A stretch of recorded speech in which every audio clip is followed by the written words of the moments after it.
Let's go. It's the Whitey Show. Whitey Show. Whitey Show. Whitey Show. Whitey Show.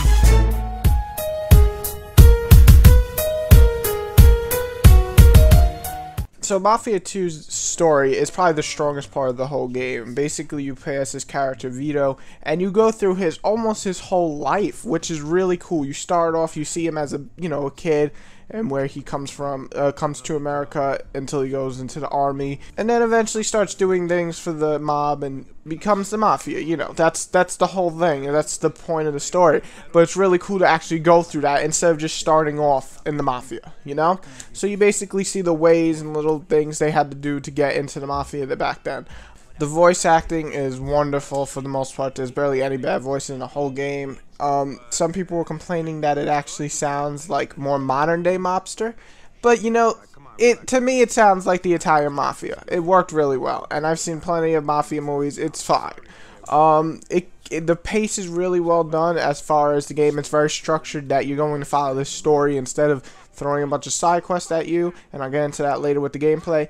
But if you're looking for a story that has betrayal, has love, and most of all has this great mature feeling, actually like a fucking movie, then you're gonna love Mafia. And Vito's story is very captivating and not boring at all. So the story is very strong, and to be honest, even the bad things like the filler in the stories feel like they build the character up. So overall, I would say that the story is very powerful, one of the best in Mafia history in terms of gaming.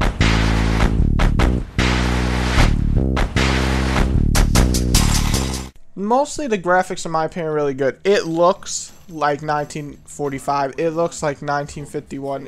Throughout the years that the game goes through, it looks like those years, and that's really cool. The cars, the setting, the people, the way they dress, everything looks like those years. I would also say in the facial expressions, especially in the cutscenes, it looks great. I'm talking about the best there is, basically, in sandbox games. However, when you're walking around stuff, you can see that the textures aren't amazing. I would say that the explosions sometimes look iffy, though sometimes they look great, mattering how far away you are from them. Overall, I would say the graphics are good, even great when you're watching cutscenes, but they're not spectacular. They could be better in this day and age, but I would say far from bad, definitely. The only thing I would like is to have more people on the street. I felt it wasn't populated enough, but I really don't have much to complain about, and the graphics are pretty good. And they give off the mobster feeling and everything, so it worked really well for the game.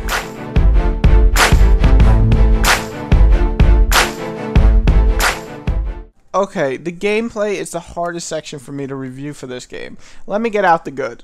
There's nothing really broken about the game. Basically, the gameplay consists of two things: driving around to point A to point B to do the missions, and then basically shooting the bad guys by, ducking behind cover and popping up and shooting. Very simple gameplay in terms of actually what you're going to do in the majority of the game. Now, the thing is, if you can stand the third-person shooting or even like it, and you can enjoy this driving system, which I'll get to in a second, you're probably going to love this game, because the story will draw you in so much that the gameplay is just good enough to play through, because the story's that damn good.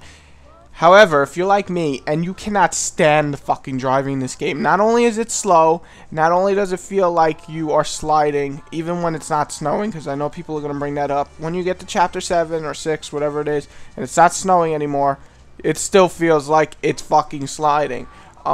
I know you can now turn it off, but the fucking cops in this game are retarded. I mean, they basically will pull you over because you're speeding, or you go through a red light, or you fucking hit a car that's parked, and out of nowhere they pop up. It's like they're not on your screen, and then bam, they're there. They're like, woo, woo, pull over, and to fucking get away from them, it's like a goddamn miracle. You have to be a goddamn Super Saiyan and fly in the air, because guess what? You can't shoot in the car, but they can, and they're gonna shoot the shit out of you until you die. So the cops suck. The driving is just not very well done, and it's very long, and there's really nothing to do in the city except the main missions. So I really didn't see the point of driving in this game. You basically are always driving to point A to point B. Sometimes it can take up to 5 to 10 minutes, and basically that's all you're doing. There's no really side missions in this game. So you're going to point A to point B to start the mission. I'm trying to understand, why don't they just do this game mission structure? Why don't we just kill a bunch of people on that stage and get some great fucking cutscenes? Because that to me would have worked better for this game, since the story is so damn good. Instead, we're forced to drive with the goddamn shitty controls. There's nothing to do in the city. The AI for the cops is retarded. The AI for the people is sometimes way too brutal for me. I mean, out of nowhere they get like this super strength and shoot the shit out of you, and other times you just basically headshot all of them without them hitting you with one bullet.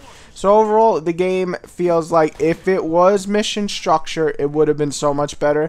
As it stands, the sandbox element of the game just doesn't work at all. It's boring. It delays the actual gameplay. The only really good thing about the gameplay is shooting people, but even that can get boring after a while, because it's basically pop out of hiding, shoot, and go back under. And there's really not that many set pieces, and overall they really just needed to fix the sandbox element, either make it more fun, more active, or just take it away completely and make this a mission structure game.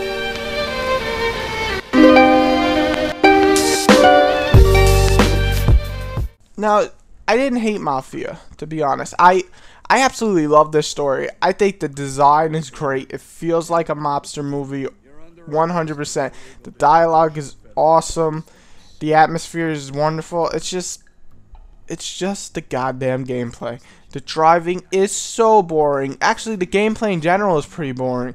There's not really any exciting parts when it comes to the gameplay. Where are the fucking set pieces? I mean, I'm not expecting that many set pieces in a sandbox game, but there's only like one or two throughout the whole fucking game. I really just felt that the gameplay could have, used more. If it was mission based, I don't think I would have got bored. I would have just went through it, shoot a bunch of mobster people, and, watch this awesome story unfold. Instead, I'm forced to drive around for 5 minutes to point A to point B, hand out food stamps for 10 minutes. What the fuck? Really? What the fuck? I get it that you're starting off from the bottom to top, but nobody wants to do that shit. It's a video game, okay? If I want to fucking hand out food stamps, I do that shit in real life and get paid in real life. Nobody wants to do that in fucking video games. So, it's just, it's not really working with the driving and everything. However, if you can enjoy the driving, or you like the driving, try out the demo, and you enjoy the shooting, by far, check out this game, because the story itself is great. And hell, if you don't like the driving or shooting, just watch the story on YouTube, because it's worth it. Because the story, dialogue, voice acting is great. It's just the driving sucks, the shooting gets boring, and the AI is retardedly hard or retardedly easy, mattering what you're doing. Yeah, this not happen if you use tiger style.